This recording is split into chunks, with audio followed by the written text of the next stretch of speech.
Thank you, everyone. Gives me great pleasure to welcome back Rainer Holzheimer. We're going to do some questions. First of all, well, actually, yes, please. You had something you wanted to say really quick. I make it quick again. Don't worry. This is the first premiere we had in the world, so I must thank a few people minimum. First of all, of course, I want to thank Martin for trusting me and for sharing all his memories with us and with you. It's a pity that he cannot be here and see such a wonderful audience. I also want to thank Aminata Sambe, my co-producer, who was there from the very beginning until the very end, also during the shootings, which I mostly did alone, but she helped me carry stuff and everything. That was very kind. I want to thank Deus for the film score, the Belgian band. Martin used some of their scores for his shows. It was a pity that we could not use the original music, which is very important for Martin, but our budget did not allow to pay the Rolling Stones and people like that. Then I want to thank my editor, Helmar. He spent many, many days with me in the editing room. We had 200 hours of raw material, a lot of talks with Martin, and it was a hard way to shorten it down to 90 minutes. I want to thank the sound engineer, Philippe Sellier, who did a brilliant sound mix, and I never heard in such a beautiful quality as today. Thank you again for this wonderful screening room. I want to thank all the financial supporters and the people we interviewed. Not all ended up in the final cut. I apologize for that, but their information was very helpful in any case. I also want to thank the Maison Margiela today. The son of Renzo Rosso is here, Stefano Rosso. We thank you for the support, for giving us your archive material, but for allowing us to have access to the videos of Martin. And last but not least, I want to thank the team, wonderful team of Dogwoof, who brought the movie here, who entered it to festivals, and we will have a few other festivals with this movie, and they do a wonderful job to make this movie available worldwide. Thank you very much. Great, excellent. Well, I want to thank you for bringing the film here. I'm going to start off with a couple quick questions, and then I want to open it up to you guys, because I'm sure you have a lot. I have to ask the very basic one, of course, which is, how did you get Margiela to agree to be part of this, given how much he did not want to sort of be on camera and those sorts of things? So can you talk a little bit about the process of securing that? I wrote an email. Yeah, that's it. Yeah, but not to him himself, because I did not have his email address, but I wrote it to some people I knew he trusted and he worked with. And after 4 months or so, there came a response, and he said he wanted to meet. And I think I was lucky, first of all, to have those people supporting me who knew him and he trusted. And the second thing was, I think it was the best moment to do it by coincidence in a way, because he was preparing that exhibition that you see in the beginning and in the end, the preparation work for it. And he simply wanted to have someone to shoot this, because he was very proud at that moment. And it was very extraordinary for him to have 110 designs, outfits from all the women collections he did over his whole career. And he thought he will never have a chance to do that again.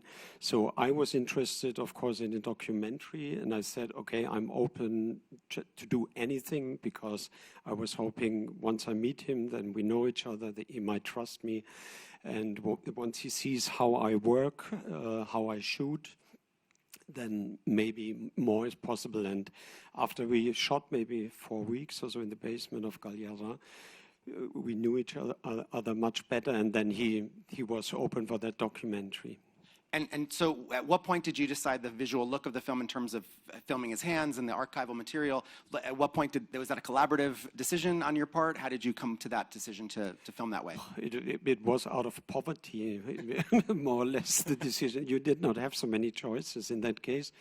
And so from the very beginning, it was clear that we cannot show his face.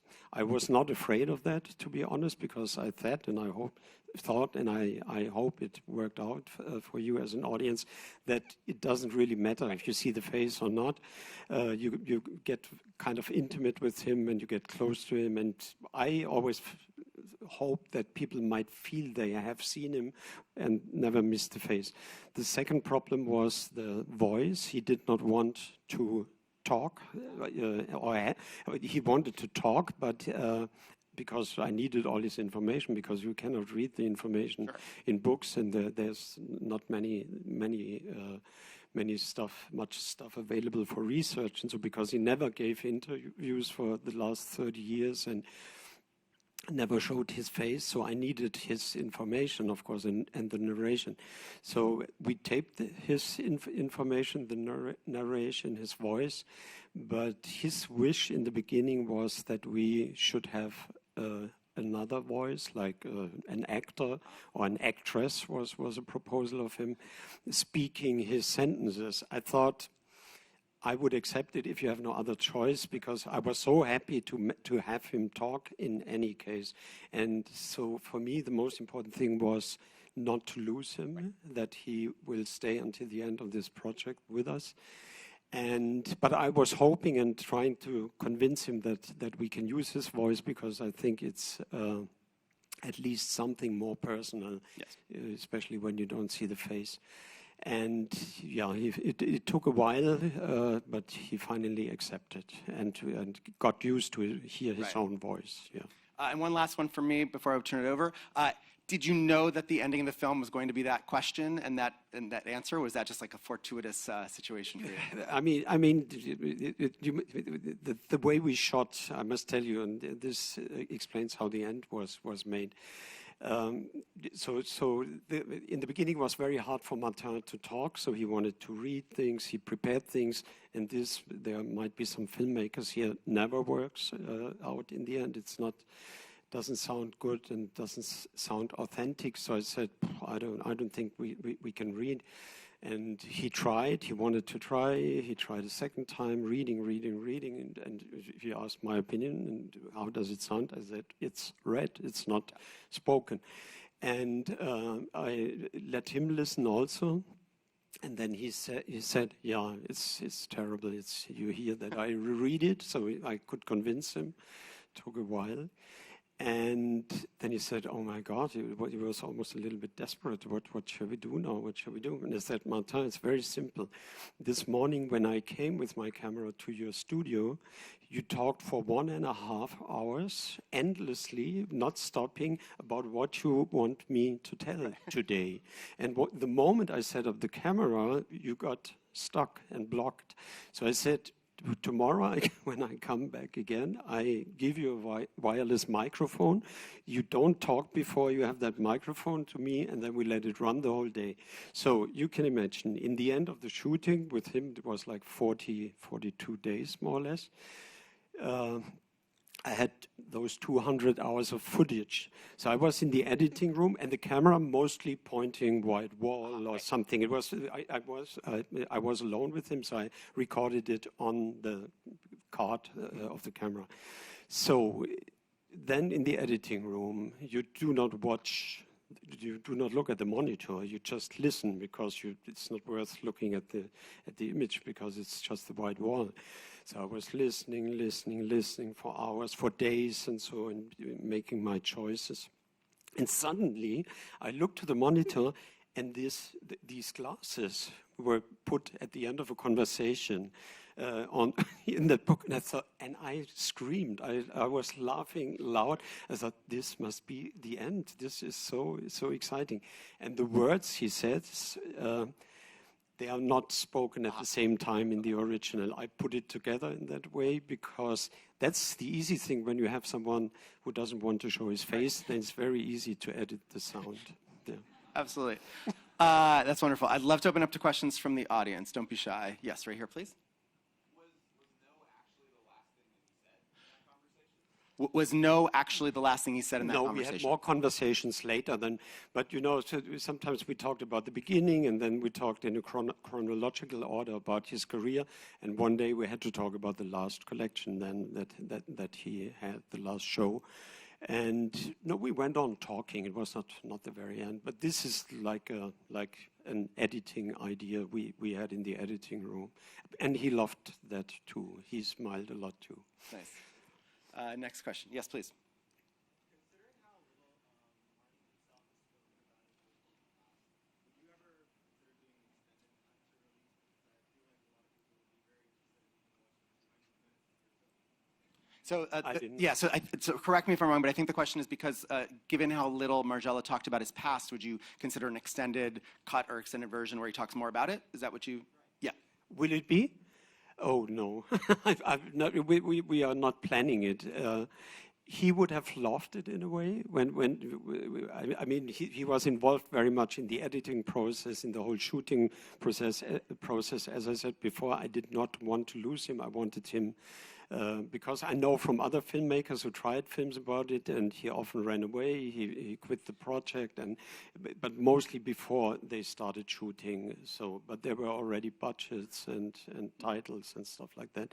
So I was very careful with him, and for me it was the most important thing to keep him. And what was the question again? Oh, yeah, it was just about if you would do an extended If I would do version. the other one, yeah. And so he talked a lot, of course, and for him everything is important. Every sketch he made in his childhood, and he said, "Oh, it's a pity that we have to cut out so much." It was a painful experience for him. I think I can honestly say. And he was sad about that, and then he said, "So can we do a DVD, an extra DVD?" But you will not. You need 10 DVDs. It's a box. It's not one DVD. If you really want to put it all in. And I said to Martin, the only way we can do it is to produce it ourselves, because your fans will buy that, the hardcore fans, but this is maybe not enough to get a whole production together. So let's see what happens. I suspect this room might buy those 10 CDs, but you know, the DVDs, I mean, but yeah. Let me go to Jim. Thank you. As an older person, the room is full of young people, and which is so wonderful. My question has to do with the voices that spoke about him, particularly the American voice. Did he have any role in saying who should speak, or did he have a choice of did he like it or not like it? Just really let me repeat it. So the question is about the interview subjects that you had speaking about Margiela. Did Margiela himself had any role in picking who those people were, or if they disagreed, or any comment? You can say every decision we made was a common decision between us. He was involved in everything. There's another movie called Margiela. Maybe some of you have seen that, which shows more the side of his partner or the vision of Jenny Myrons, who died a couple of years ago. That's why we could not ask her to participate in that movie. And we said the only thing what is important for us is that we do not take the same people that are in Margiela, because we wanted to make an own movie and not referring to this other one. And that was more or less the decision we had. And then he did Kathy Horan, for example. I think he likes what she wrote, and I think also for him, he wanted to give something back to her, giving her a chance to talk about the work now. And I'm very happy she's here, by the way, or maybe she left, I don't know. Right there, yes. There she is. No, I was very happy because I think it's very hard to find someone who talks so honestly about the profession, the colleagues, not naming names, but mentioning names, but about how fashion press usually works, sadly, very often. And that was very important. And I think Martin, he really wanted to have her in the movie, because she was there from the very beginning and wrote about most of his collections. Great. Time for just a couple more. I'm going to go to you. Yeah.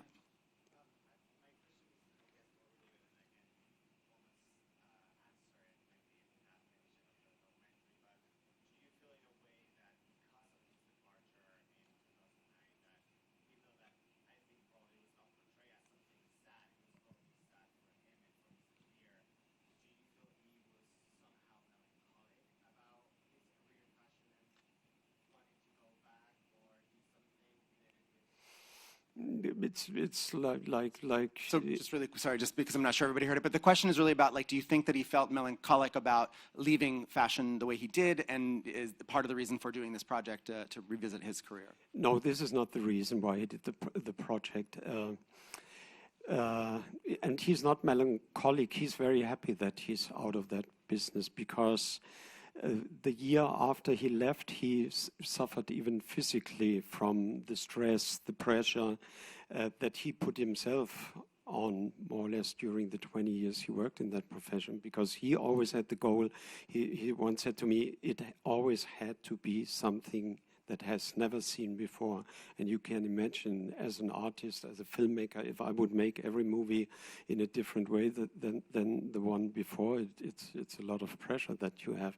But for him, this was very important.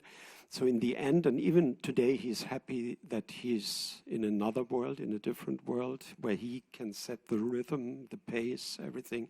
And he's in a way, he's a bit a slow person, because he goes so much into detail of things and to the ground of an idea, and that doesn't really fit the pace of fashion today in a commercial way, in a commercial sense, I think. Yeah. No, he's not melancholic at all. Yeah. There were good times. He enjoyed some things, but overall, I think he looks at it as a struggle. It was always a tough struggle. We have time for, I think, one last one, and I'll go to you. You're working on your next project, to tell us about it. So this was my second documentary about fashion, and I think 3 would make it complete. a smaller size box. So, but I cannot say anything about it in detail. Nothing is under contract. We approach a few people, my co-producer and I. So, but nobody said yes or shouted yes. So it's not easy to get those people. So the mystery continues for you. One last question right over here, please.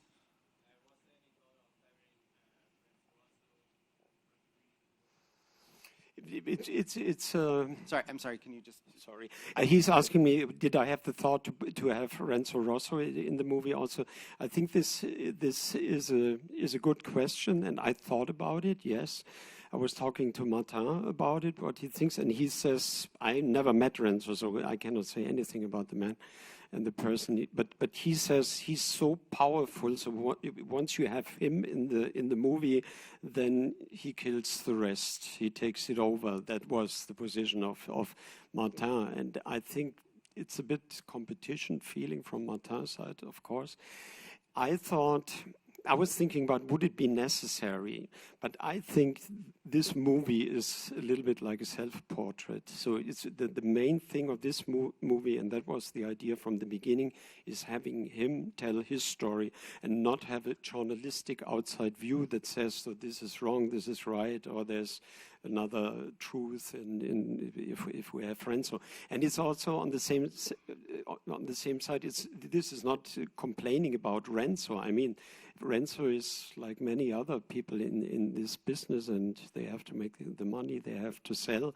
And I really want to say, without Renzo, Martin would have stopped much earlier, because they never made money with the brand. So it saved him, I don't know, 6-7 years of his career also.